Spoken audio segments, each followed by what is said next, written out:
د کونړ خلکو کوم ګناهونه کول چې دا رقم ته سخته زلزله ورباندې راغله او دا رقم یو لوی عذاب ورباندې را نازل شو.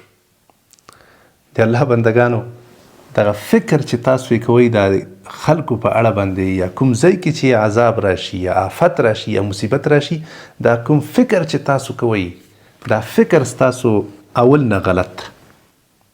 داسې فکر باید موږ او تاسو ونه کړو چې په دې ځای کې دا کارونه کېدل او خلکو داسې نارواوې کولې او دا ګناهونه دلته روان وو، داسې ظلمونه روان، نو ځکه ورباندې عذاب راغی. دا ګناهونه د ځمکې په کوم ځای کې نه کېږي، بغیر له حرمینو شریفینو نه واخله په کوم ځای کې دا ګناهونه نه کېږي، په کوم ځای کې دا ظلمونه نه کېږي، په کوم ځای کې دا بې انصافیانې نه کېږي، خو په هر ځای کې روان دي. نو ولې بیا دغه رقم ته د کونړ په خلکو باندې تاسو ولې دا خبره کوئ د الله بندګانو چې دقه ځای کې دا ګناهونه کېدل نو دقه ځای کې عذاب راغی؟ اصلا دا فکر غلط ده چې دا عذاب یا ابتلا یا مصیبت دی د دې په خاطر راشي چې خلک دې بد وي، خلک دې بد وي نو بس په دوی باندې به دا رقم راځي. دا ضرور نه ده، دا امکان لري خو ضرور نه ده چې حتما د دې په خاطر باندې په یو چا باندې عذاب راشي. ولې؟ ځکه چې په نیکو خلکو باندې هم په تاریخ کې که چېرته تاسو وګورئ، په تاریخ کې په نیکو خلکو باندې په ښو خلکو باندې هم عذابونه راغلي دي. نو صحیح فکر دا ده چې عذاب دا هم په ښو خلکو باندې راتللی شي او هم په بدو خلکو باندې راتللی شي. دا یو طبیعي آفت، طبیعي آفت ده، یو مصیبت ده چې راغلی ده او دا په هر ځای کې راتللی شي. موږ او تاسو د یو مسلمان په حیث باندې زر تر زره باید په خلکو باندې د غزي په خلکو باندې تهمتونه ونه لګو او نه هم ورباندې غلط ګمانونه شروع کړو.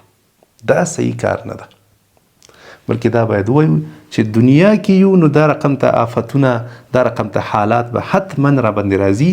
هغه که موږ ښه اوسېږو که بد واوسېږو، دومره خبره ده چې انسانان ښه اوسېږي نو دا آفتونه ورباندې کمېدلی شي. تاسو وګورئ د ځمکې په سر باندې بهترین خلک څوک وو؟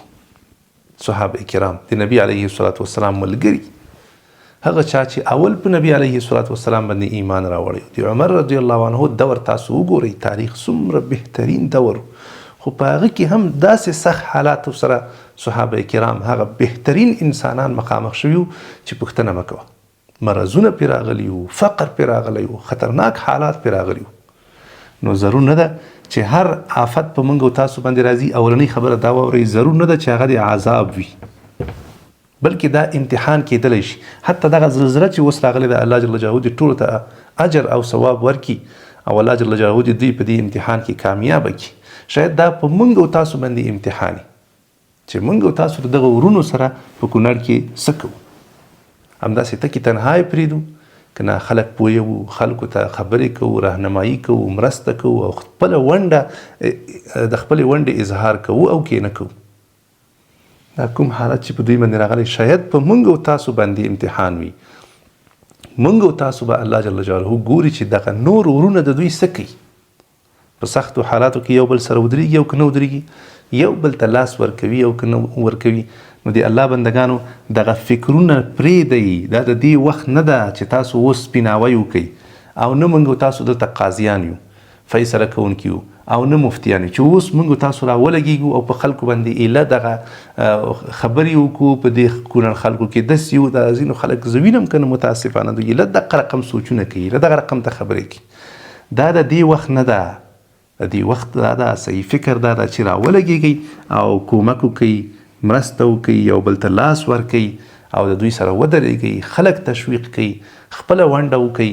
هغه چا باندې چې ستاسو ورباندې باور او اعتماد وي هغوی ته خپلې مرستې ولېږئ، له هغوی سره کومک وکئ، د دې لپاره چې انشاءالله موږ او تاسو یو وحدت او اتفاق دا راښکاره کړو، د دې لپاره چې هغه ایمانی دنده ترسره کړو، د دې لپاره چې دا وښیو چې بالکل موږ مسلمانان یو او ټول سره ورونه یو او دا غم په ټولو باندې شریک ده. دا غم تنها د کونړ د خلکو نه ده، بلکې دا غم د ټولو مسلمانانو ده. دا صحیح فکر د قدرمنو ځوانانو په داسې حالاتو کې په داسې فکر کې وخت ضایع کول دا مناسب نه ده، په داسې خبرو کې وخت ضایع کول دا مناسب نه دي. ما تاسو ته مخکینی ویډیوګانو کې هم ویلي کنه چې ضرور نه ده چې کله یو آفت راشي هغه د عذاب وي، کله دا امتحان کېدلی شي، کله دا الله جل جلاله غواړي چې هغه خلک راپورته کړي، نورې هم پورته کړي، نورې هم ځان ته رانږدې کړي، نورې هم د هغوی درجات لوړ کړي. د دې په خاطر هم راتللی شي. نو ضرور نه ده چې موږ تاسو خامخا دا په عذاب کې شمار کو یا په خلکو باندې تهمتونه او شیونه ولګو، دا مناسبه کار نه ده. دا رقم فکر مه کوئ. صحیح فکر دا ده چې تاسو باید په دې پوه شئ چې دا آفتونه په هر چا باندې راتللی شي. دا یو طبیعي خبره ده د الله له طرف نه. باید موږ تاسو په داسې حالاتو کې صبر وکړو او یو د بل تر څنګه ودرېږو. په آخره کې درته یو لنډه غوندې دعا هم ښیم چې څنګه موږ کولی شو د داسې آفتونو نه ځانونه بچ کړو. نبی علیه الصلاة والسلام موږ تاسو ته بهترینه دعا راښودلې ده، هغه د عافیت دعا ده. عافیت څه ته وایي؟ دې ته ویل کېږي چې تل د الله جل جلاله نه دا وغواړي چې یا الله ما له هر قسمه بدو حالاتو نه په آینده کې بچ وساته، محفوظ مې وساته. دا دعا به ته څنګه کوې؟ بس په پښتو کې هم کولی شي. یا الله زه تا نه عافیت غواړم، یا الله ما ته عافیت په نصیب کا، په مال کې مې، په ځان کې مې، په اولاد کې مې، په دین کې مې، یا الله په دنیا او آخرت کې ما ته عافیت راکا، یعنی ومې ساته له بدو حالاتو. که عربي کې څوک وایي په مانځه کې اللهم انی اسألک العفو والعافیه، یا الله زه تا نه بخښنه غواړم او یا الله زه تا نه غواړم چې ته ما وساتې له هر قسمه بدو حالاتو نه، له هر قسمه خطراتو نه، له هر قسمه آفتونو او مصیبتونو نه. نو چې هر رقم خوښه وه په عامو حالاتو کې تاسو کولی شئ دغه دعا حتی پښتو کې وغواړئ، په فارسي کې وغواړئ، خو چې مانځه کې وایي اللهم انی اسألک العافیه، دغه رقم په عربي کې ویلی شي چې الله زه تا نه عافیت غواړم. نو د دې دعا له برکته به الله جل جلاله تعالی دغه رقم ته سختو حالاتو څخه ساتي. الله جل جلاله دې ټولو متاثرینو ته زښته ډېر اجر او ثواب په نصیب کړي. الله دې دوی ته استقامت ورکړي او موږ تاسو دې الله جل جلاله په آینده کې دغه رقم ته سختو حالاتو څخه په خپل حفظ و امان کې وساتي.